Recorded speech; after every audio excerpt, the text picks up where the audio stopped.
Hi all, today we are going to make cookie. I took vegan butter, 100 gram sugar, 300 gram all-purpose flour, and then keep it aside. In the bowl, powder sugar together first and collect the creamed butter and sugar.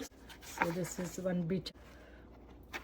1 teaspoon vanilla essence, add teaspoon of salt, 300 grams of flour. So these are the butter cookies, and very filling batter is good. 1/4 cup of cocoa powder. Mix half of the dough. Going to mix half of the dough. Mix the cocoa powder, cookie dough balls, chocolate cookies. Sort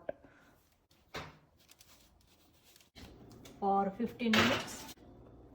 Berry filling with cranberry filling, another 15 minutes.